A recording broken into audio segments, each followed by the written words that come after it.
89.3 Rad FM, la radio des ambassadeurs de Dieu. Oui, nous sommes heureux de savoir que vous êtes à l'écoute de votre émission La Révélation de Christ. C'est tous les jeudis soirs de 20h à 21h, 1h dans la présence du Seigneur, 1h où nous sommes édifiés, 1h également que nous sommes enseignés, et on doit être concentré lorsqu'on écoute cette émission parce que on reçoit le message, c'est vrai, avec les oreilles, mais en fait, ce message doit s'installer dans nos cœurs pour pouvoir être, pour être, comment dire, pour être pratiqué également par nous.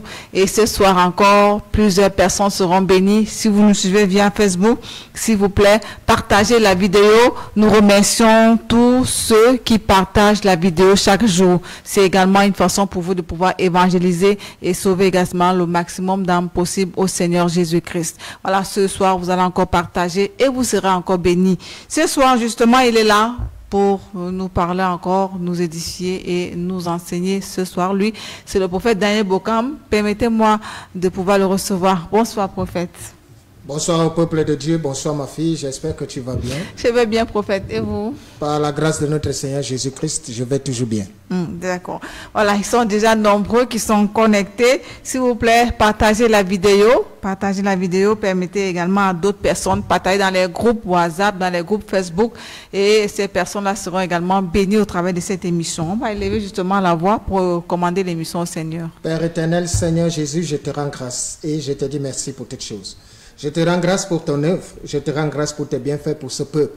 Que toi seul, tu continues de nous guider à la lumière, afin que seule ta volonté soit manifeste. Amen. De cet instant, Seigneur, touche les cœurs des uns des autres, afin que nous soyons un dans un lien d'amour pour la gloire de ton nom. Sois béni, Seigneur Jésus-Christ. Amen.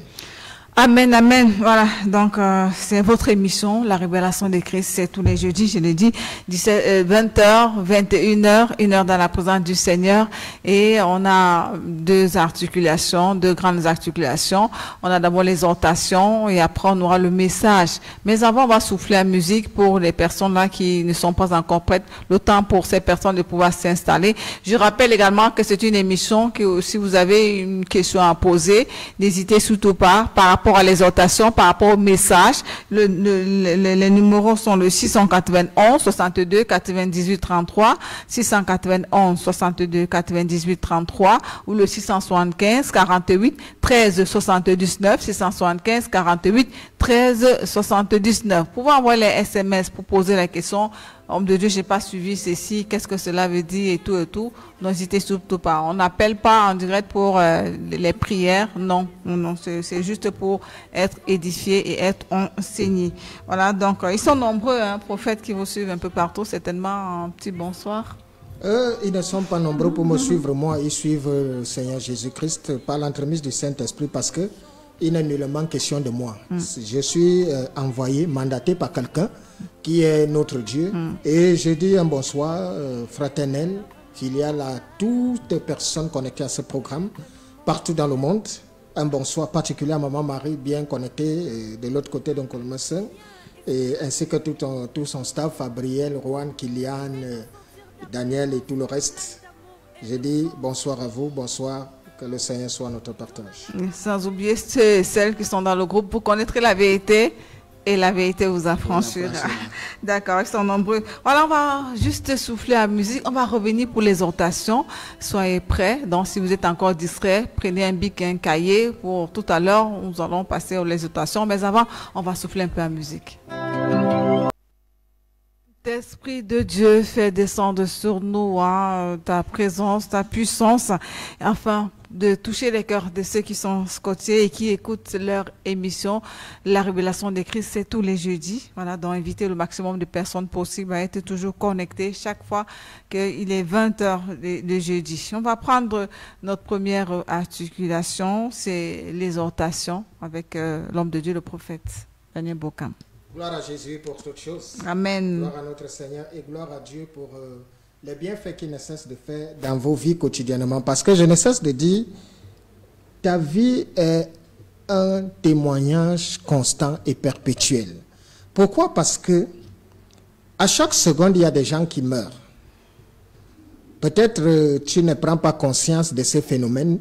Ce n'est que quand la mort frappe particulièrement chez toi, chez un de tes proches, que tu sursautes en disant « Ah, la mort a encore frappé ». Mais sache que chaque seconde, est une grâce que Dieu t'accorde sur cette terre. Et pour cela, donc, quand tu te lèves, tu dois toujours lui dire merci Seigneur. Merci parce que je suis privilégié. Je me suis levé ce matin, je ne savais pas que le soir allait m'arriver. Parce que oui, beaucoup se sont levés ce matin. Mais la grande faucheuse les a empêchés de rentrer chez eux. Il y a des gens qui se lèvent le matin, ils disent au revoir à leur famille. Ils font même une prière et ils sortent pour aller chercher le pain quotidien. Mais en cours de route, tu ne sauras jamais quand le malheur va frapper. Et c'est le partage de plusieurs. Même pendant que je parle actuellement, beaucoup sont en larmes, en train de pleurer. Pourquoi? Parce qu'on vient de leur annoncer la mauvaise nouvelle. Comme tu peux passer toute la journée tranquillement et tout, lorsque tu décides de rentrer chez toi paisiblement, retrouver ta petite famille, c'est là où tu trouves la mort sur la route. Pourquoi? Et à ce moment, on se demande toujours, mais est-ce que Dieu, pourquoi Dieu laisse toujours les bons mourir? Il arrive toujours des choses à des bonnes personnes et tout cela. Lorsque nous regardons le monde d'aujourd'hui, le constat que les hommes ont, que la plupart des hommes ont, c'est que le diable domine le monde parce que le mal s'est accru. Parce que des gens sont sans sentiment. Des gens sont prêts à tout. Au point même de vendre leur âme au diable pour quelques billets d'argent. Alors, pourquoi est-ce que le monde il est comme ça? Pourquoi on observe tant d'injustice? Pourquoi on a l'impression que c'est ceux qui ne craignent pas Dieu qui prospèrent? La réponse, elle est toute simple. Vous savez, le peuple de Dieu, écoute-moi, Dieu n'a pas besoin d'une centaine ou de milliers de serviteurs. La prière d'un seul juste peut détruire toute une industrie satanique. La prière d'un seul juste peut détruire toute une industrie satanique comme elle peut sauver des âmes. Souvenez-vous de ce qui s'est passé entre le deal que Abraham voulait passer avec Dieu lorsque Dieu était en train de vouloir détruire Sodome. Alors, il a demandé à Dieu, si tu trouves 50, si tu trouves 40, si tu trouves 30, si tu trouves 20, si tu trouves 10, si il y avait juste même 5 entre Sodome et Gomorrhe, Dieu ne détruisait pas. Mais il ne s'est trouvé que Lot, autant pour moi, neveu d'Abraham, il ne s'est trouvé que Lot. Pour te dire que quand tu vois le monde, il est tel qu'il est, c'est parce que la plupart des hommes ne croient pas et ne craignent pas, ne sont pas conscients de leur puissance. Aujourd'hui, il y a tellement de chrétiens, mais il n'y a pas d'enfants de Dieu. Et j'ai toujours expliqué la différence qu'il y a entre être chrétien et être enfant de Dieu. Vous allez vous rendre compte qu'il y a des gens qui sont pleins dans des assemblées, mais qui ne connaissent même pas comment faire pour être connectés à Dieu. Mais vous êtes donc là. Pourquoi? Alors, je voudrais juste te dire que Élie s'est levé et il a prié pour qu'il n'y ait pas de pluie sur la terre pendant 3 ans, 6 mois. Cela s'est produit. La parole d'un homme, d'un enfant de Dieu, d'un serviteur de Dieu, peut détruire toute une industrie satanique, comme elle peut sauver des vies. Aujourd'hui, on se rend compte que le monde est devenu insensible. Il n'est pas devenu insensible, il a toujours été insensible. Lorsque vous parcourez le monde ici, vous allez vous rendre compte que la plupart des gens sont des hypocrites. La plupart des gens portent des masques. La plupart des gens sont faux. Alors pour toi, enfant de Dieu, évite de paraître juste. Évite de paraître bon. Évite de paraître parfait. Sois juste. Sois bon. Pourquoi? Parce que ceux qui veulent paraître, c'est ceux qui dissimulent quelque chose. Vous allez voir des gens, quand ils sont devant les gens, ils veulent qu'on puisse les apprécier. Le Christ les avait taxés d'hypocrites. C'était qui l'avait taxé d'hypocrites? Les docteurs de la loi. Qui sont les docteurs de la loi? C'est des gens qui maîtrisent les saintes écritures. Et le Christ a dit, ils aiment les apparences. Un enfant de Dieu n'aime pas l'apparence. Un enfant de Dieu, tu dois être juste. Tu ne dois pas paraître juste. Lorsque tu n'es pas content d'une situation, tu n'as pas à être hypocrite. Tu n'as pas à sourire alors que tu n'es pas content. Tu n'as pas à vouloir impressionner les gens. Il y a des personnes, comme je l'ai donné dans l'enseignement, il y a des bonnes personnes sur la terre. Hein? Il y a tellement de bonnes personnes. Et il y a des gens qui ont tellement l'amour des autres qu'ils sont prêts à renoncer à leur propre vie afin de faire plaisir aux autres. Et je vais vous dire que Le Seigneur est au contrôle. Amen. Mais sachez une chose, Jésus-Christ a donné sa vie pour que nous ayons la grâce. Amen. Mais jusque-là, vous voyez comment les gens se comportent, ils s'en foutent. Alors si tu es prêt à donner ta vie par rapport aux gens parce que tu veux leur faire plaisir, je vais te dire aujourd'hui, sur la terre tu dois faire plaisir à Dieu, sur la terre tu dois te faire plaisir. Tant que tu es en communion avec ton Père, c'est le plus important parce que l'homme, donne-lui tout l'or du monde. Il te calomniera, il te tuera, il te jalousera, il te détestera. Parce que la nature première des hommes, c'est ça. Les hommes sont hypocrites, les gens sont jaloux, les gens sont envieux et tout ça. Il y a un dilemme même. Quand tu fais, ils sont mécontents. Quand tu ne fais pas, ils sont mécontents. Alors, comment est-ce que tu peux vivre? Parce que lorsque tu viens pour faire du bien aux gens, on trouve que tu es prétentieux, tu veux montrer que tu en as assez. Lorsque tu n'en fais pas, on trouve que tu es radin et tout cela. C'est le propre de l'homme. Alors, il y a des personnes dans ce monde qui aiment tellement les gens, mais on leur retourne toujours des pics. Je voudrais dire à ces personnes, beaucoup de courage. Parce que ça démontre que Dieu est réel. Dieu est souverain. Je vais vous dire, le Christ, peut-être vous n'avez pas encore fait le constat. Quand Christ devait déjà quitter ce monde, quand Christ devait déjà partir et quitter le milieu des hommes, les derniers sermons de Christ ont été basés sur le jugement. Il a commencé à préparer les hommes pour le jugement. Vous allez vous rendre compte que tous les derniers sermons qu'il a fait ne tournaient autour que du jugement dernier. Pourquoi? Parce que il y en a qui se disent que je ne sais pas ce que tu te dis, mais je voudrais te rassurer.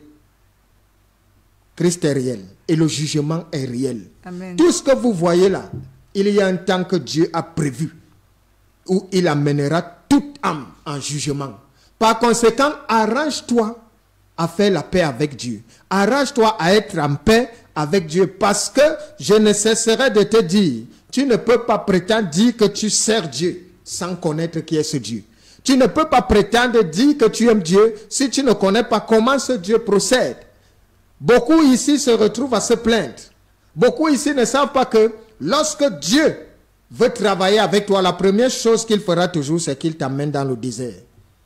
Quand il t'amène dans le désert, c'est pour pouvoir travailler avec toi. Dieu va t'éloigner. Quand Dieu veut travailler avec toi, il t'éloigne. Il éloigne les gens de toi. Ne t'inquiète jamais si tu vois des gens à un moment donné te quitter. Si tu vois, tu passes par des moments difficiles. Depuis quand est-ce que vous avez déjà vu quelqu'un, quand il passe des moments difficiles, il est entouré? Rares sont ceux qui resteront avec toi. La plupart des gens te fuiront. Ils vont fuir. Pourquoi? Parce que pour que tu comprennes que l'homme n'a pas d'amis. C'est son bonheur qui en a. Quand tu vois des gens tellement autour de toi, ils suivent un intérêt. Dès qu'ils trouvent qu'ils n'ont plus d'intérêt sur toi, tu les vois, leur véritable masque tombe. Pour cela, tu dois comprendre que Dieu prend le soin de préparer ses enfants. Pourquoi? Parce que c'est dans l'épreuve que Dieu te parlera. Et sache qu'on n'apprend rien de la réussite. La réussite n'éduque pas, la réussite n'enseigne rien. Si tu réussis, tu demandes à quelqu'un qui passe le temps à réussir, ce qu'il retient de la vie, il ne retient rien. Mais demande à quelqu'un qui échoue. Demande à quelqu'un qui est face aux épreuves constamment. Parce que c'est dans l'échec qu'on s'agit. C'est dans les épreuves qu'on se met à comprendre le sens réel de la vie. Par conséquent, tu dois savoir, toi qui m'écoutes, que pour qu'une lampe brille, elle a besoin de pétrole. Pour qu'un véhicule fonctionne, il a besoin d'essence. Pour qu'un avion décolle, il a besoin du kérosène. Pour qu'un homme vive, il a besoin de nourriture. Cependant, il y a une différence entre les choses dont l'homme a besoin, parce que l'homme a besoin de deux entités qui sont un aliment pour la chair, qui est la nourriture, et un aliment pour l'esprit, qui est la parole, les saintes écritures. Et c'est la plus importante pour toi, c'est la nourriture parfaite, les saintes écritures. Pourquoi? Parce que tout enfant de Dieu doit méditer les saintes écritures. Et c'est dans les saintes écritures que tu nourris ton esprit. Dans les saintes écritures que tu te connectes à Dieu. Tu es un enfant de Dieu, tu ne médites pas les Saintes Écritures, tu te trompes et tu es un menteur. Pourquoi? Parce que comment connaîtras-tu Dieu? Parce que Dieu se révèle au travers de sa parole. C'est dans sa parole que tout enfant devra le connaître. Parce que tu ne peux pas prétendre aimer quelqu'un que tu ne connais pas. Pour aimer Dieu, il faut le connaître. Regardez un peu tout véhicule, aussi beau qu'il soit. S'il n'y a pas d'essence, qu'est-ce qui se passe? Ce véhicule ne peut pas rouler et par conséquent, il est inutile. Regardez l'avion. S'il n'y a pas de kérosène, cet avion ne peut décoller et par conséquent, il est inutile. Regardez toutes choses. Ainsi, sache que l'homme qui ne médite pas les Saintes Écritures et qui n'a pas Dieu dans sa vie est inutile sur la terre. Je voudrais te dire que pour que tu sois utile, il faudrait que tu sois connecté avec Jésus-Christ par l'entremise du Saint-Esprit. D'ailleurs, lors du jugement dernier, les enfants de Dieu, c'est là où vous connaîtrez réellement la valeur de ce que nous sommes, nous, enfants de Dieu. C'est lors du jugement dernier que vous verrez la lumière qui est en nous. Pour l'instant, nous sommes en train de vous édifier, de vous parler selon la volonté de notre Dieu qui est que va leur dire. Et lorsque nous venons pour vous dire, ce n'est pas pour nous attendre à ce que vous y croyez ou pas, mais chacun de nous fait sa part. Peuple de Dieu, je t'invite et je t'exhorte et je t'en supplie même. Dieu ne se révèle pas là où on ne le désire pas. Dieu ne travaille pas avec les incrédules. Dieu n'a pas, quand le Christ a manifesté la puissance ici sur la terre, il ne s'est pas arrêté devant n'importe qui. Vous vous souvenez de Lazare, pour qu'il ressuscita Lazare. Est-ce que Lazare était le seul mort? Il y avait plusieurs morts, mais il a ressuscité juste Lazare. Pourquoi? Si tu n'as pas encore compris le mystère de tout ce qui se passe, je t'invite à te connecter dans les Saintes Écritures. Et par les Saintes Écritures, tu connaîtras la vérité et la vérité t'affranchira. Amen. Amen, amen. Merci, merci pour cette exhortation. Merci. Donc, j'espère que vous avez été édifiés. Peut-être si vous avez des questions à poser, n'hésitez surtout pas. Tout à l'heure, vous pouvez envoyer les SMS, on va le lire en direct et également partager la vidéo. Nous allons comme ça prendre la deuxième articulation. On va d'abord prendre la musique avant de pouvoir prendre le message de ce soir. Je rappelle les contacts, le 691 62 98 33, 691 62 98 33, 675 48 13 79, 675 48 13 79. On souffle un peu la musique. Wow, quelle belle mélodie. De savoir devant nous nous rassure. Si le Seigneur Jésus-Christ est devant nous, nous sommes tout simplement rassurés parce que sa lumière éclaire notre chemin, quelles que soient les situations que nous pouvons traverser. Jésus-Christ est là. Il est là pour nous enlever de ces situations, également nous protéger. Vous suivez votre émission, La Révélation de Christ. Nous allons passer à la deuxième articulation de notre émission. C'est le message de ce soir. Le message qui est intitulé Le devoir du prophète, c'est partie 2. Voilà, deuxième partie.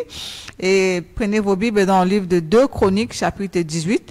À partir du premier verset, je vais faire la lecture ici. C'est dit au nom du Seigneur. Josaphat eut en abondance des richesses et de la gloire, et il s'allia par mariage avec Achab. Au bout de quelques années, il descendit auprès d'Achab à Samarie, et Achab tua pour lui et pour le peuple qui était avec lui un grand nombre de brebis et de bœufs, et il le sollicita de monter à Ramoth à Galate.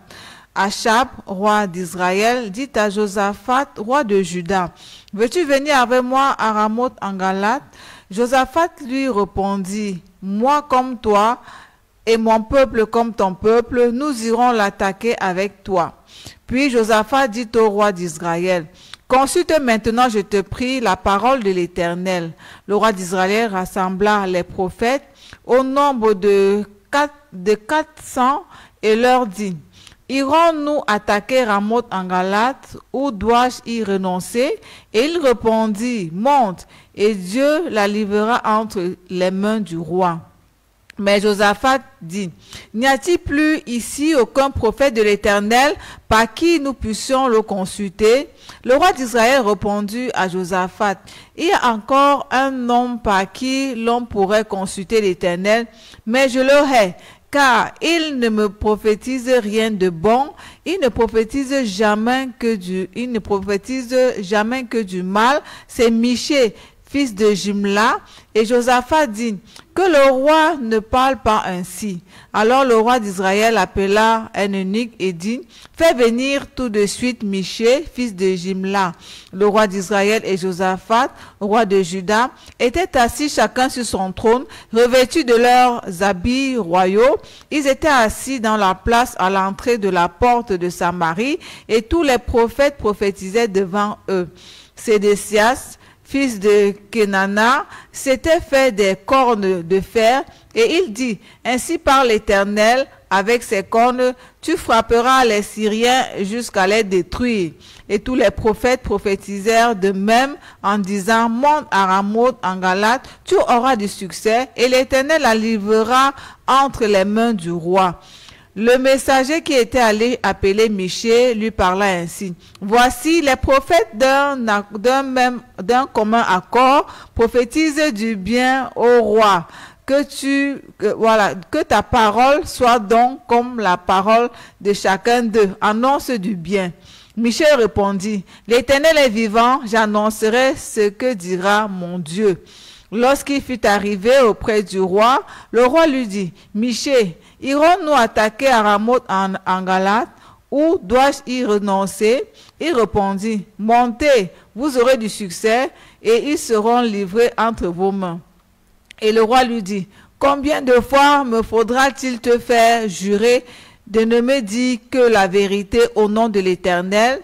Michée répondit, je vois tout Israël dispersé sur les montagnes, comme des brebis qui n'ont point de berger. Et l'Éternel dit, ces gens n'ont point de maître, que chacun retourne en paix dans sa maison. Le roi d'Israël dit à Josaphat, ne te l'ai-je pas dit, il ne prophétise sur moi rien de bon, il ne prophétise que du mal. Et Michée dit, écoutez donc la parole de l'Éternel. J'ai vu l'Éternel assis sur son trône, et toute l'armée des cieux s'éteignait à sa droite et à sa gauche. Et l'Éternel dit, qui séduira Achab, roi d'Israël, pour qu'il monte à Ramoth en Galate et qu'il y périsse? Ils répondirent l'un d'une manière, l'autre d'une autre. Et un esprit vint se présenter devant l'Éternel et dit, moi, je le séduirai. L'Éternel lui dit, comment? Je sortirai, répondit-il, et je serai un esprit de mensonge dans la bouche de tous ces prophètes. L'Éternel dit, tu le séduiras et tu en viendras à bout. Sors et fais ainsi. Et maintenant, voici, l'Éternel a mis un esprit de mensonge dans la bouche de tes prophètes qui sont là. Et l'Éternel a prononcé du mal contre toi. Alors Sédécias, fils de Kenana, s'étant approché, frappa Michée sur la joue et dit, par quel chemin l'Esprit de l'Éternel est-il sorti de moi pour te parler? Michée répondit, tu le verras au jour où tu iras de chambre en chambre pour te cacher. Le roi d'Israël dit, prenez Michée et amenez-le vers Amon, chef de la ville, et vers Joas, fils du roi. Vous direz, ainsi parle le roi, mettez cet homme en prison et nourrissez-le du pain et de l'eau d'affliction jusqu'à ce que je revienne en paix. Et Michée dit, si tu reviens en paix, l'Éternel n'a point parlé par moi. Il dit encore, vous tous, peuple, entendez. Le roi d'Israël et Josaphat, roi de Juda, montèrent à Ramoth en Galate. Le roi d'Israël dit à Josaphat, je veux me déguiser pour aller au combat. Mais toi, revêt-toi de tes habits. Et le roi d'Israël se déguisa et ils allèrent au combat. Le roi de Syrie avait donné cet ordre au chef de ses chars. Vous n'attaquerez ni petit ni grand, mais vous attaquerez seulement le roi d'Israël. Quand les chefs des chars aperçurent Josaphat, ils dirent, c'est le roi d'Israël, et ils l'entouraient pour l'attaquer. Josaphat poussa un cri, et l'Éternel le secourut, et Dieu les écarta de lui. Les chefs des chars, voyant que ce n'était pas le roi d'Israël, s'éloignèrent de lui. Alors, un homme tira de son arc au hasard, et frappa le roi d'Israël au défaut de la cuirasse. Le roi dit à celui qui dirigeait son char, tourne et fais-moi sortir du champ de bataille, car je suis blessé. Le combat devint acharné. Ce jour-là, le roi d'Israël fut retenu dans son char en face des Syriens jusqu'au soir, et il mourut vers le coucher du soleil. Amen. Amen. Amen. Amen. Je suis toujours en ébullition lorsque j'écoute ce passage et cette histoire. Pourquoi? Parce que elle reflète la société d'aujourd'hui. Elle reflète les hommes d'aujourd'hui. La première chose que je vais te dire, toi qui m'écoutes, c'est que tout homme qui refuse la vérité tombera sur le piège du mensonge. Yes. Il y a des gens qui n'aiment pas la vérité. Et si tu n'aimes pas la vérité, Dieu enverra l'esprit de mensonge pour te séduire et tu mourras. Car, quelle a été l'histoire? Michée a prophétisé et a dit à Achab qu'il va mourir s'il va dans ce combat. Alors, est-ce que Achab est-il mort? Parce qu'il y a eu 400 prophètes qui ont dit à Achab que Dieu est avec lui. Il reviendra vivant. La finalité de l'histoire, c'est quoi? C'est que Achab est mort. Pourquoi? Parce que Achab ne voulait pas et n'aimait pas la vérité. Car il pensait que Michée avait un problème particulier avec lui. Nous, les hommes de Dieu, n'avons pas de problème personnel avec les brebis. Quand Dieu nous envoie, il nous mandate, c'est pour sauver des âmes. C'est pour vous dire la vérité, afin de vous sortir de là. Parce que tu ne peux pas prétendre servir Dieu étant dans le mensonge. Il savait que Dieu a protégé le roi Josaphat, qui est le roi de Juda. Parce que le peuple d'Israël était constitué de tribus. Et il y avait des tribus, il y a la tribu de Juda, il y a la tribu d'Israël, il y a la tribu d'Israël, il y a la tribu lévite, il y a la tribu de Mané. Donc, toutes ces tribus-là. Alors, l'histoire ici, c'est que le peuple d'Israël connaît bien Dieu. C'est deux rois, serviteurs de Dieu. Il y a le roi Achab, qui est le roi d'Israël, peuple de Dieu. Il y a le roi Josaphat, qui est le roi de Juda. Oui, c'est des enfants de Dieu. Et il y a 400 prophètes. Ce ne sont pas des faux prophètes. C'est des prophètes que l'Éternel a envoyés. Mais cependant, qu'est-ce qui s'est passé? Les prophètes que Dieu a envoyés ont détourné leur mandat au détriment des cadeaux. Oh, que les cadeaux corrompent les bonnes mœurs. Pourquoi? Parce que, au lieu de dire la vérité au roi, pourquoi ils doivent dire la vérité au roi? Ils devaient sauver le roi Achab. Non, ils se sont détournés de la mission que Dieu leur a accomplie, leur a accordée, leur a donnée. Parce que quand ils arrivaient devant Achab, ils partaient dire à Achab ce que Achab voulait entendre.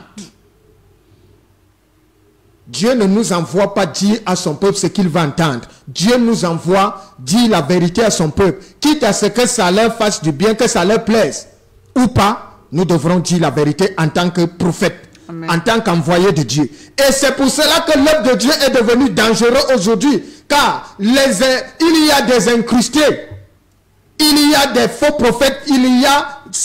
Jusqu'ici, tout va bien. Ce n'est pas un problème parce que le Christ même a dit qu'à la fin des temps, vous verrez des choses pareilles.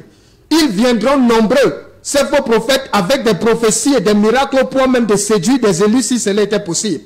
Mais pourquoi est-ce que les hommes préfèrent aller là où on leur raconte le mensonge? C'est parce que la nature profonde de l'homme, c'est l'hypocrisie.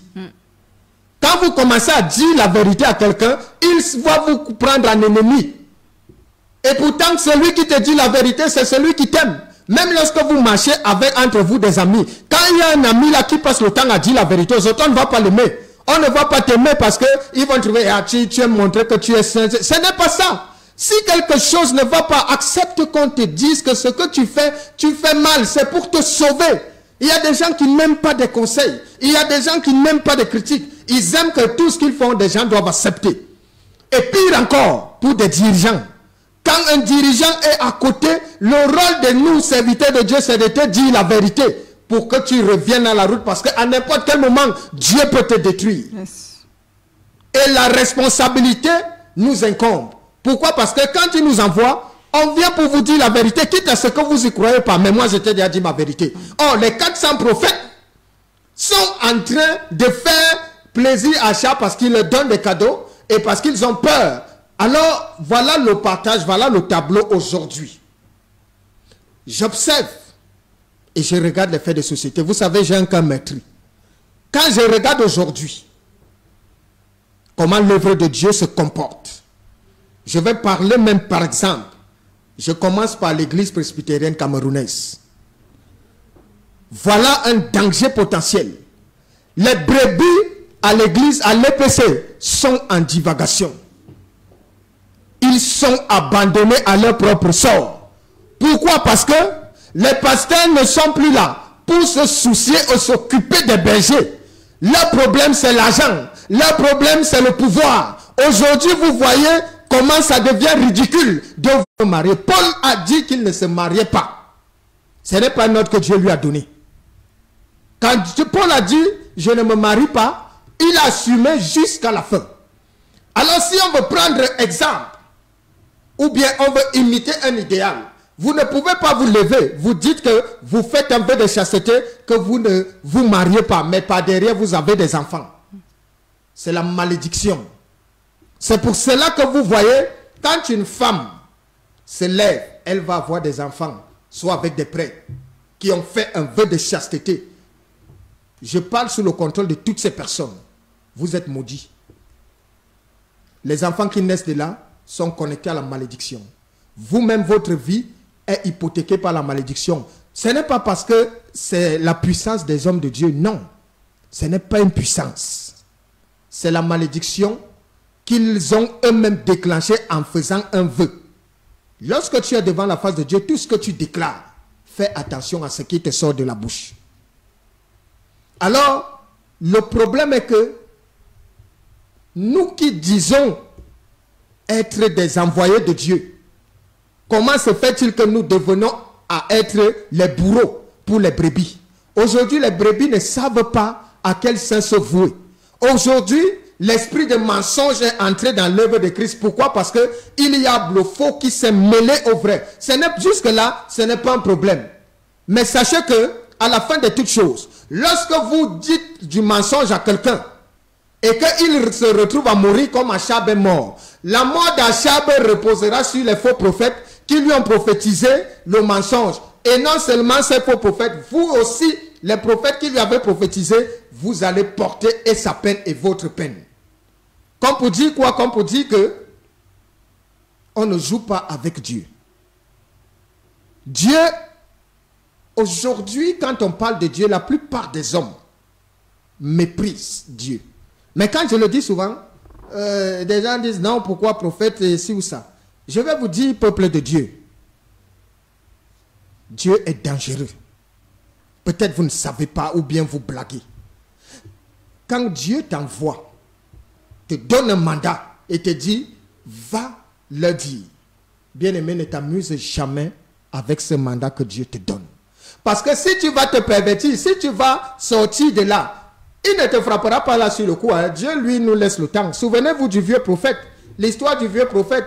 Dieu l'avait rejeté. Ils sont nombreux. Souvenez-vous du sacrificateur Élie. Dieu avait rejeté le sacrificateur Élie depuis. Hein. Mais le sacrificateur était là. Toujours dans le temple, il officiait. Mais Dieu n'était plus avec lui. Comme le vieux prophète, Dieu n'était plus avec lui. Beaucoup sont là, Dieu a commencé à être avec eux, il les a envoyés, mais parce qu'ils sont venus, ils ont voulu se conformer au monde. Quand Dieu t'envoie, tu n'as pas besoin, ce n'est pas toi qui fais avancer ou élever son œuvre, c'est Dieu lui-même qui s'occupe de son œuvre. Ce que nous avons comme responsabilité en tant que serviteurs de Dieu, c'est de retransmettre ce que Dieu nous dit à son peuple. C'est tout ce que nous avons à faire ou à dire. Si Dieu a dit, dis-leur de se mettre à gauche.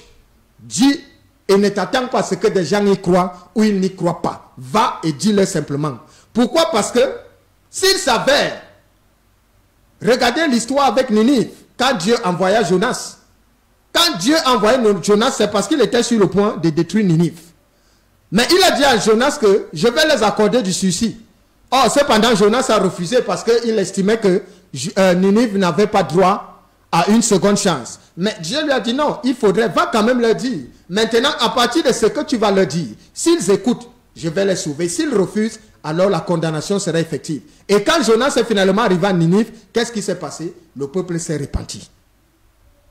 Alors l'histoire avec Achab ici est que nous enfants, nous serviteurs, envoyés de Dieu, tout prophète qui se lève, qui te dit que Dieu l'a envoyé, a l'obligation de te dire la vérité. Et cette vérité, elle n'est pas là pour te faire plaisir. C'est comme par exemple, je suis là quand je parle souvent, d'aucuns se lèvent, ils m'insultent. Il y a deux fois, d'aucuns me disent, ah oui, prophète, vérité, tu as bien dit, mais après il vient dire, non, là je ne suis pas d'accord avec toi. Que tu sois d'accord avec moi, parce qu'il s'agit de toi, il ne s'agit pas de toi. Ce n'est pas une histoire où tu vas être d'accord parce que ça t'arrange. Et quand tu trouves que ça t'arrange, tu me dis, non, tu n'es pas d'accord. Je m'en fous que tu sois d'accord, que tu ne sois pas d'accord. Tout ce que j'ai à dire, c'est ce que le Seigneur m'envoie te dire. Maintenant, tu peux m'insulter, tu peux critiquer, mais tant que moi, je dis ce qu'il me demande de te dire, je suis en paix avec mon âme. Parce que moi, quand le Seigneur m'a appelé, quand je n'avais que 8 ans, mon papa, il me demandait souvent, est-ce que tu vas te marier? Quand j'étais enfant, je lui disais, je ne sais pas. Et il m'a dit, non, moi je pense que tu ne dois pas te marier. Parce que les hommes comme toi, tu dois être seul. Et le Seigneur m'a dit, tu grandiras et tu prendras la décision de toi-même. Amen. Si tu veux, tu te maries. Si tu veux, tu ne te maries pas. Je ne peux pas t'imposer ça. Ça te regarde. Quand tu grandiras, tu feras le choix qu'il faut. Quand je me tiens devant les gens, je vous rappelle toujours que je ne viens pas ici de par moi-même. Le Seigneur s'est levé un matin. Je n'étais qu'un enfant de 8 ans. Il m'a dit, je t'envoie sauver ton père, ta mère et toute ta famille. Je ne savais pas par où je devais commencer. Je ne savais pas ce que je devais faire, comment je devais faire. Mais lui seul a pris le soin de faire éclater sa gloire et de me guider. Amen. Vous pensez que des gens ne sont pas venus? Il y a eu des pasteurs qui sont venus. Il y a eu des prêtres qui sont venus. Il y a eu des rosicruciens sont venus. Des francs-maçons, chacun venait. Mais personne n'a réussi à m'enrôler. Et après, quand vous m'écoutez aujourd'hui, c'est parce qu'il m'a dit, tu as fini avec ta famille. Maintenant, va vers le monde. Je t'envoie leur dire, va, ne t'attends pas à ce qu'ils acceptent, qu'ils y croient ou pas. Va leur dire. Et comme il m'a envoyé vous dire, je viens vous dire. Et lorsque je viens vous dire, il m'a dit, mon œuvre n'est pas ton œuvre. C'est moi qui marche avec. Alors Dieu ne peut pas m'envoyer venir vous dire quelque chose. Je commence à réfléchir. Et je vais faire comment pour que l'œuvre de Dieu puisse monter. Je m'en fous de ça. Si le Christ m'a réellement appelé, alors il doit me justifier devant les hommes. Oui, s'il m'a appelé, c'est parce que c'est ce qu'il m'a enseigné à moi. Il m'a dit, c'est mon œuvre et c'est moi qui marche avec toi. C'est pas toi qui marche avec moi. Alors quand je te dis, mets-toi ici, mets-toi et attends. Alors je ne peux pas me lever, commencer à chercher des dieux pour te dire que voilà les brebis que Dieu nous envoie, nous donne. Les brebis sont en divagation. Le peuple de Dieu, quand j'écoute des gens qui viennent vers moi, c'est que des gens sont déboussolés, déçus et fatigués. Pourquoi? Parce que ce n'est pas, je vais vous dire, le plus grand miracle dans l'œuvre de Dieu. Pour ceux qui sont à la recherche des prophéties, pour ceux qui sont à la recherche des miracles là, le plus grand miracle dans l'œuvre de Dieu, c'est l'enseignement. Vérité. Le reste là, ce n'est pas considéré comme... Parce que tout le monde peut faire un miracle. Tout le monde. C'est pour cela que lorsque Moïse a jeté le bâton, les magiciens ont jeté aussi des bâtons. C'est pour cela que le Christ a dit qu'il y aura des faux prophètes qui feront des miracles au point de séduire. Mais la différence, c'est qu'un faux prophète ne peut pas gagner une âme. La différence, c'est que ce n'est pas... On ne gagne pas des âmes par le miracle. On gagne les âmes par la parole, par les saintes écritures. Alors, quand Dieu nous confie des mandats, est-ce que vous pensez réellement qu'un réel envoyé de Dieu peut venir discuter l'argent, peut venir discuter les pouvoirs, les postes? Nous n'avons pas besoin de ça parce que nous sommes l'héritage de Dieu. Tout réel serviteur de Dieu est un lévite. Et les lévites ont pour héritage Dieu. Là où je vous parle, là, mon héritage, c'est Dieu. Ce n'est pas moi qui le déclare, c'est Dieu qui a dit que nous les lévites, nous sommes, il est notre héritage. Ça veut dire qu'il suscite. Nous, on n'a pas à s'inquiéter ou à courir après les biens de ce monde. Parce que c'est lui-même qui suscite et qui fait de nous ce que nous sommes. Alors, je voudrais que vous méditiez encore et encore et encore le sort qui est arrivé à Chad. Achab s'est refusé volontairement d'écouter la parole de Dieu au travers de Michée. Pourquoi? Parce qu'il n'arrivait pas à enrôler Michée. Il n'arrivait pas à corrompre Michée. Mais il y a eu 400 prophètes qui lui ont prophétisé que Dieu est avec lui. Alors que Dieu l'avait quitté au travers d'un seul prophète. Il détestait Michée. Il disait que Michée ne prophétise que du mal sur lui. Est-ce que Michée a un problème avec toi, Achab? Achab représente les géants de ce monde. Dieu n'a pas un problème avec vous. Dieu nous envoie pour vous dire la vérité, afin que vous changez et que vous sauvez vos âmes. Parce que c'est encore possible. Ne l'oubliez pas, tout pouvoir vient de Dieu. Yes. C'est Dieu qui instaure, qui vous établit. Et lorsque nous marchons selon la volonté de Dieu, il nous bénit davantage. Amen. Lorsque nous nous détournons de Dieu au détriment de Baal, nous avons Dieu face à nous. Et j'en profite, je ne suis rien. Aujourd'hui, pour l'instant, vous pouvez mépriser ce que je viens vous dire. Mais je prends toujours le Dieu qui m'a envoyé comme témoin. Je lui dis toujours, et je vous dis toujours, pour que nul n'en ignore, si le Seigneur Jésus-Christ m'a réellement appelé à son œuvre, retenez la date d'aujourd'hui et l'émission d'aujourd'hui. Là où le Saint-Esprit est en train d'amener cette œuvre, le monde entier se tournera vers la révélation de Christ. Amen. Je dis bien si c'est réellement le Seigneur Jésus-Christ qui m'envoie vous parler. Mais si ce n'est pas lui, il m'exposera ici même. Mais pour votre gouverne, vous attendrez qu'il m'expose longtemps. L'Éternel est avec moi. Amen. Et il m'a envoyé te dire la vérité. Et c'est pour cela que j'ai le souci de sauver les âmes des uns des autres. Parce que nous sommes à la fin des temps. Tu ne sauras jamais à quand la fin. Regardez, des gens meurent. Et quand les gens meurent, pose-toi toujours la question, où vont-ils? Et quand tu dois te poser la question, sache qu'il y a un jugement où chacun devra venir répondre de ses actes. Pendant que tu es vivant aujourd'hui, tu peux encore tout changer. Les morts ne peuvent plus et n'ont plus de destin. Tant que tu vivras sur cette terre, tu auras des problèmes. Et ces problèmes s'arrêtent le jour où ton dernier souffle ça arrive. Alors que cette parole soit ton partage. Amen. Que cette parole t'ouvre les yeux et évite de commettre l'erreur d'Achab. Amen. Quand tu es un homme de Dieu face à toi, dis-lui toujours, dis-moi la vérité selon la volonté de Dieu. N'accepte pas ta volonté. Car quand Dieu nous envoie, c'est pour sauver les âmes. Ce n'est pas pour vous condamner ou pour vous juger. Si Dieu me dit, va le dire, c'est parce qu'il veut que tu renonces et que tu sois sauvé. Que le Seigneur te bénisse et que sa grâce soit ton partage maintenant pour des siècles et des siècles. Amen. Amen, amen, amen. Merci, prophète, pour ce message, le devoir du prophète. Justement, peut-être vous aurez une question, vous pouvez appeler l'homme de Dieu après l'émission, envoyer un SMS au 691 62 98 33, 691 62 98 33, 675 48 13 79, 675 48 13 79. Nous sommes arrivés au thème de notre émission, prophète. Toute la gloire à notre Seigneur Jésus-Christ. Amen. Venez, nous communions chaque samedi en Colmesson et rendez-vous chaque jeudi dans votre émission hebdomadaire, la Révélation de Christ. Que le Seigneur vous bénisse. On se retrouve jeudi prochain lorsqu'il sera 20h pour notre édition. Invitez vos amis à suivre toujours cette émission. Bye bye. Bye bye.